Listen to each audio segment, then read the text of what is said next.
In the beginning, the story was not about paint or murals or even fences. It was about control. It was about the quiet war that simmers in suburban neighborhoods, the kind of conflict where lawns are inspected as if they were battlegrounds, where mailboxes and shutters become weapons, and where the governing bodies of these neighborhoods wield the power of fines and violation letters like blunt instruments. For months, the narrator had lived in relative peace. Their house, modest but well kept, stood at the edge of a cul-de-sac lined with nearly identical homes. The fence, a standard wooden boundary between properties, had always been there, marking the edge of one yard and the start of another. It was not new, it was not broken.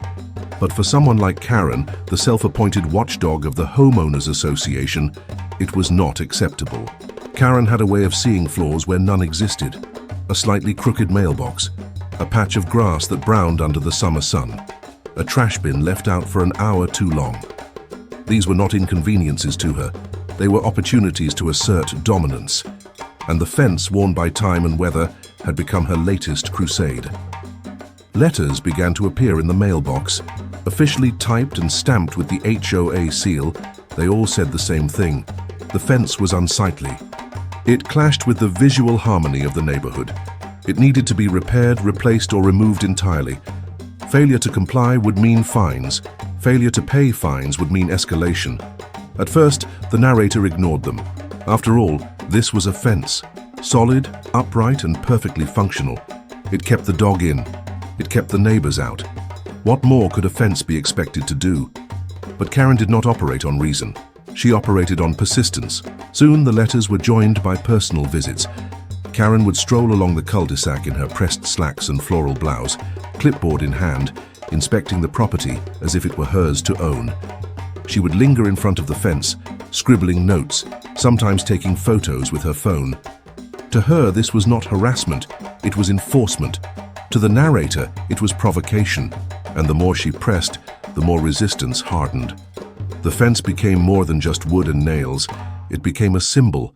It became the line in the sand between living freely and living under constant scrutiny. When the fines arrived, they weren't small. The HOA had a way of multiplying numbers until they became impossible to ignore. A $50 maintenance violation grew to $150 for continued neglect, then ballooned to $500 with the addition of administrative fees. By the time the total crept toward $1,000, the narrator realized this was not going away on its own. But rather than give in, rather than replace the fence to Karen's satisfaction, the narrator decided to do something else, something bigger, something that would not just respond to the harassment, but turn it on its head. The idea came slowly at first. It began as frustration, then mutated into sarcasm, then finally crystallized into a plan. If Karen hated the fence so much, perhaps the fence could become something she hated even more, something so bold and so public that it would transform her quiet campaign into the very thing she feared most, a spectacle. The plan was simple in its cruelty, but elaborate in its execution. The narrator would not just repair the fence, they would paint it, and not just paint it with colors or patterns. They would paint Karen herself, her likeness, her expression, her face, staring out across the neighborhood in larger-than-life detail. It would take preparation. Supplies had to be gathered, gallons of paint, brushes of every size, rollers, sealants. The wood had to be sanded and primed, the surface prepared like a canvas waiting for its artist. The narrator studied photos, images that Karen herself had posted on community boards, pictures where she posed at neighborhood meetings or ribbon cuttings. These photos became references, guides for the mural to come. Every stroke of the brush was done with intention. The outlines came first. The curve of the jaw, the sharpness of her chin, the unmistakable bob haircut that had become her trademark. Then the details, the narrowed eyes, the pursed lips, the lines of disapproval etched into her forehead. It was Karen but magnified. Karen but eternalized. As the mural began to take shape, passers-by started to notice. At first they only slowed their steps, curious about the transformation of an old wooden fence into something vibrant. Then, as the features became recognizable, they stopped altogether. Some laughed, some gasped, some shook their heads in disbelief. Word spread quickly through the cul-de-sac, then beyond. The fence was no longer just a fence, it was a stage. By the time the mural was complete, it was unmistakable. Karen's face stretched across the planks, 15 feet wide and 7 feet tall, painted with startling accuracy. It was not flattering, nor was it cruel, it was simply true. A mirror held up to her constant disapproval, immortalized in bold strokes and bright colors. And the neighborhood noticed. Photos circulated on social media. A post on a local Facebook group gained hundreds of likes in hours. Screenshots appeared on Instagram. Then TikTok picked it up, with captions like, "HOA nightmare gets what she deserves," and "This is how you handle a Karen." The mural went viral, but Karen, of course, did not see it that way. For her, this was not art, it was humiliation, it was defiance. It was, in her mind, a direct assault on the authority of the HOA. The next round of letters was even harsher. Graffiti, they called it, unapproved decoration, community defacement. The fines doubled, then tripled. Meetings were scheduled. Threats of legal action surfaced. Yet the mural remained, standing tall, a silent but unyielding reminder that not every neighbor could be controlled with a clipboard and a set of bylaws. And the more Karen fought it, the more attention it drew. Neighbors who once kept their distance began to take sides. Some found it hilarious, a long overdue act of rebellion against a woman who had tormented them with endless nitpicking. Others worried it would bring shame or lower property values. The cul-de-sac became divided, but united in one thing. They could not stop talking about the fence. News outlets picked it up next. Local reporters arrived with cameras, eager to cover the neighborhood feud gone viral. They filmed the mural, interviewed residents, and speculated about the legal battle that might follow. Overnight, the quiet suburban street transformed into a destination. Cars slowed to a crawl just to glimpse the artwork. Strangers posed for photos. The mural became a landmark. And at the center of it all was Karen, her likeness looming over the neighborhood, her reputation spreading far beyond the HOA's reach. She had wanted the fence gone. Instead, she became part of it forever. The story of the fence had only just begun, but already it had spiraled out of Karen's control. What she once saw as a simple violation had become something much larger, something she could not fine away, could not erase with a letter or a threat. Because now, the world was watching.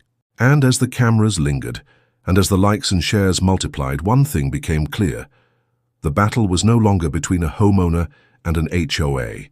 It was between an ordinary man and the very idea of unchecked authority, between individuality and conformity, between freedom and control. The fence was no longer just wood and paint. It was a statement, and it was only the beginning. The mural had transformed overnight, from a simple act of defiance into the central spectacle of the entire neighborhood. What had once been just another suburban fence dispute became a boiling point of tension, embarrassment, and spectacle, all revolving around one woman's carefully crafted image of authority being undermined. The HOA president, once a figure of quiet control, whose power relied on whispers, warnings, and veiled threats, was now larger than life, her likeness painted in bold strokes for every set of eyes to see. The first few mornings after the mural appeared were electric with gossip. Neighbors strolled by with their coffee cups, pretending to walk their dogs or check their mail, just to get another look. Cars slowed down on the street, some even stopping briefly, passengers craning their necks to take in the oversized face staring back at them from the wooden panels. Children laughed. Teenagers filmed TikToks, adding playful music and ironic captions that spread far beyond the boundaries of the HOA. What had been intended as a simple, private rule enforcement had erupted into a story with a life of its own. But Karen was not one to back down. For years, her strength had been her relentless persistence, the ability to wear down her targets until they gave up and complied. Now, though, she faced something she had never encountered. Her reputation was no longer hers to control. She was a meme, a viral joke, an accidental celebrity whose face had become the unwilling emblem of pettiness and control, and she despised every second of it. She doubled down. HOA letters multiplied. What had once been the occasional warning or notice became a constant barrage of paperwork. Every week a new envelope arrived, citing violations that seemed increasingly trivial. Lawn height, trash bins being pulled in a few minutes late, decorative lights that were allegedly too bright, even though they met the standards. The homeowner's existence had become a target, scrutinized in microscopic detail, all in the hopes of breaking his resolve. The fence mural, however, remained untouched, its bold colors shining brightly despite her best efforts. The battle was no longer about property lines or community standards. It was about pride, ego, and control. To remove the mural would be to admit defeat. To leave it standing was to endure daily humiliation. And as the tension grew, so did the audience. News outlets picked up the story, at first locally, then nationally. Articles framed it as a quirky example of neighborly feuds spiraling out of control. Commentators debated the legality, the morality, and the sheer absurdity of painting a neighbor's face on a fence. Talk shows joked about it. Social media devoured it. And through it all, the neighborhood became a stage. For the homeowner, the unexpected spotlight was both empowering and exhausting. He had never sought fame, but the attention gave him leverage he had never imagined. Support flooded in from strangers across the country. Donations to help cover fines, offers from artists to enhance the mural, even lawyers volunteering to fight the HOA on his behalf. He became a symbol of resistance against overreaching associations and controlling figures who mistook their authority for absolute power. Karen, however, found herself retreating further into anger. Her allies on the HOA board, once united, began to fracture. Some feared the bad press, worried that their quiet community was becoming infamous for all the wrong reasons. Property values, once her strongest argument, were now being questioned. Potential buyers Googled the neighborhood and saw headlines about feuds, murals, and viral disputes. The narrative had slipped beyond her grasp, and she knew it. Yet her stubbornness was unshaken. If anything, the backlash only fueled her determination.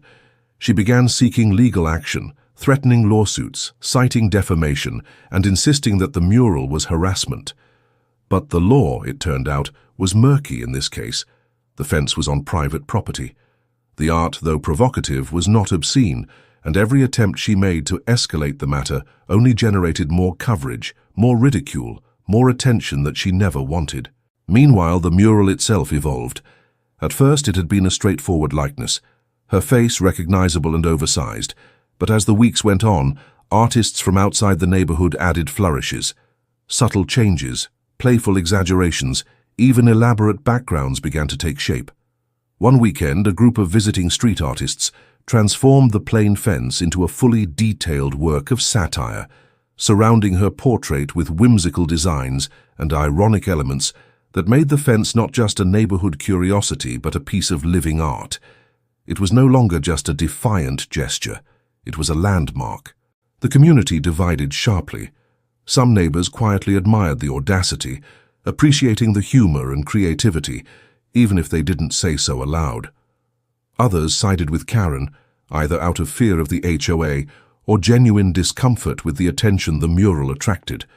The tension bled into daily life. Icy stares at the grocery store, hushed conversations at block parties, strained interactions during routine chores. What had once been a quiet, controlled suburban development was now a place buzzing with conflict, energy, and spectacle. Through it all, the homeowner remained surprisingly calm. The fines piled up, but so did the support. Every attempt to break his resolve only seemed to strengthen it. And as his story spread further, he found himself increasingly insulated by the public eye. Karen could still send letters, still file complaints, still fume behind closed doors, but she could no longer control the story. The world was watching, and the fence had become untouchable. As the weeks stretched into months, the battle entered a strange stalemate. The mural remained. Karen raged. The neighborhood simmered. But beneath the surface, something was shifting. The HOA board was beginning to fracture under the pressure. Karen's control, once unquestioned, was slipping. And for the first time, it became clear that this was no longer just about a fence. It was about the very future of the neighborhood's leadership. The mural had started as a joke, an act of rebellion, a way to push back against petty complaints. But now it was a symbol, a rallying point, a piece of art that carried weight far beyond its wooden panels. And as the battle lines hardened, everyone knew that something had to give. The question was no longer whether the mural would stay. The question was, who would come out of this feud standing, and who would be left in ruins? And just as the second chapter of this feud reached its height, a new twist emerged, one that neither Karen nor the homeowner could have predicted. A legal notice arrived, not from the HOA, but from outside the neighborhood entirely. It threatened to take the fight to a level neither side had considered before. The mural was no longer just a neighborhood scandal. It was about to become something much bigger. The mural had changed everything in Oak Meadow. What had started as a private dispute between one man and the homeowners association spiraled into something so much larger, something that neither the HOA board nor Karen herself could have predicted. By the time the first frost of winter set in, the fence had become an emblem, not only of defiance, but also of the silent frustrations that had simmered beneath the pristine lawns and manicured hedges for years. The mural itself continued to attract attention, but it wasn't simply the fact that Karen's likeness was painted there. It was what the mural represented: resistance against the suffocating control of a suburban power structure. Cars slowed down to see it. Neighbors whispered about it.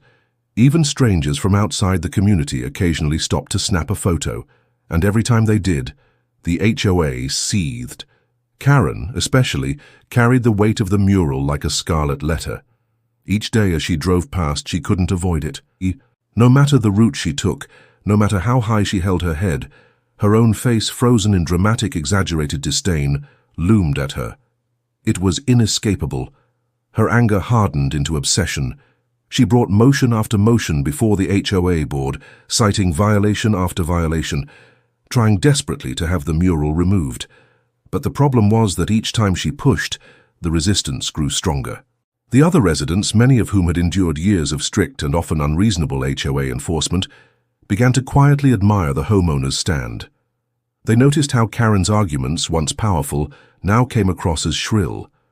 They remembered their own fines and warnings over mailbox paint, lawn ornaments, garden gnomes, or slightly cracked driveways, and realized that this mural represented a fight they all secretly wanted to wage.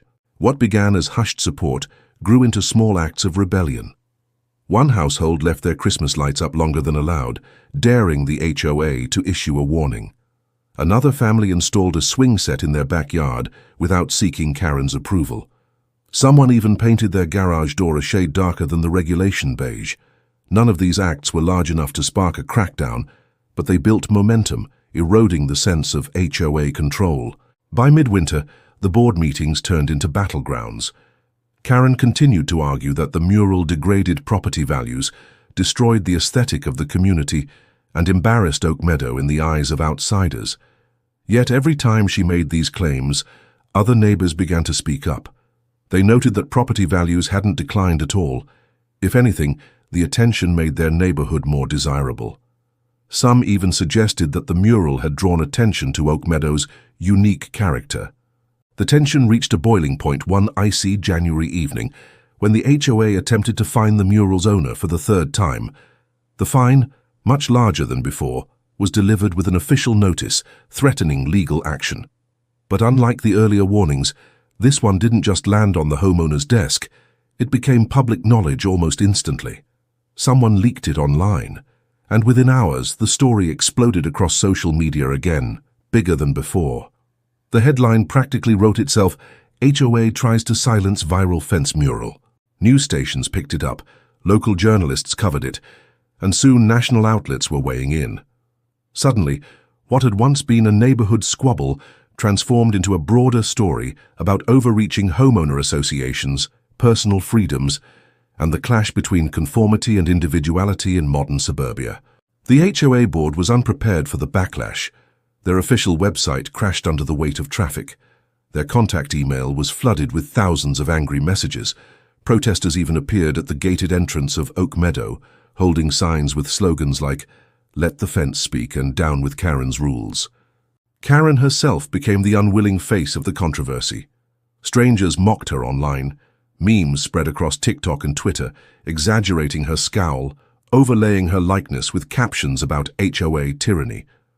No matter how hard she tried to explain her side, her words were twisted, ridiculed, and shared out of context.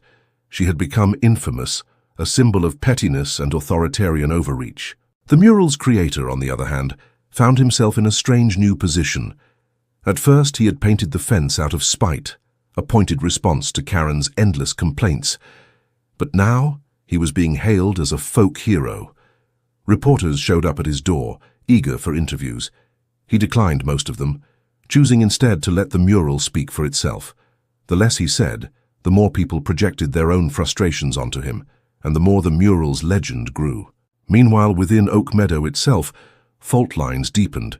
Some residents sided firmly with Karen, insisting that the HOA was necessary to maintain order and value. They whispered about how the neighborhood had lost its dignity, how the viral attention embarrassed them. But their voices were shrinking, drowned out by the growing number of neighbors who were ready for change. Spring brought renewal, and with it, a dramatic shift. The annual HOA election loomed, and for the first time in Oak Meadow's history, more than half the residents decided to participate. Karen, clinging to power, ran for re-election as HOA president, promising to restore order, remove the mural, and bring Oak Meadow back to its proper state. But by then, her reputation was so toxic, so publicly vilified, that her campaign was doomed from the start. The mural's creator didn't run for the board himself. He didn't need to. Instead, other residents who were inspired by his act of defiance stepped forward, pledging to reform the HOA, to loosen the iron grip that had made their community so suffocating. The election turned into a referendum, not just on Karen's leadership, but on the culture of control itself. The results were decisive. Karen was voted out. Half the old board followed her, and in their place came a wave of new members, neighbors who believed in compromise, individuality, and a lighter touch. Overnight, Oak Meadow changed. Rules were relaxed, enforcement softened, and a sense of freedom spread across the once stifled neighborhood. Karen, humiliated and powerless, eventually sold her home. The house sat unsold for months, in part because of the notoriety attached to her name. When she finally left Oak Meadow, there was no farewell, no sympathy, just relief. For the first time in years, she faded from the lives of her neighbors. As for the mural, it remained. Some suggested repainting the fence, arguing that the controversy was over and the neighborhood should move on. But the majority disagreed. The mural had become a part of Oak Meadow's history, a permanent reminder of the battle fought and won. Rather than removing it, the community chose to preserve it. Artists were invited to refresh the paint, ensuring that Karen's likeness would never fade entirely, frozen forever as a warning against overreach. Tourists still visited occasionally, curious to see the infamous fence that had toppled a suburban empire. Children laughed at the exaggerated face, couples posed for pictures in front of it, and Oak Meadow learned to embrace its new identity as a neighborhood where individuality had triumphed over conformity. The mural, once an act of spite, had become something far larger. It wasn't just a painting on wood, it was a declaration, a reminder that one person's refusal to bow to unfair rules could spark a movement. And in the quiet evenings, when the sun dipped low and cast long shadows across the lawns, the fence glowed faintly in the fading light. Not with paint or neon, but with the memory of defiance, the story of how a single act had toppled an HOA, dethroned a tyrant, and rewritten the history of a neighborhood forever. The mural never stopped watching, never stopped reminding Oak Meadow of what it had endured.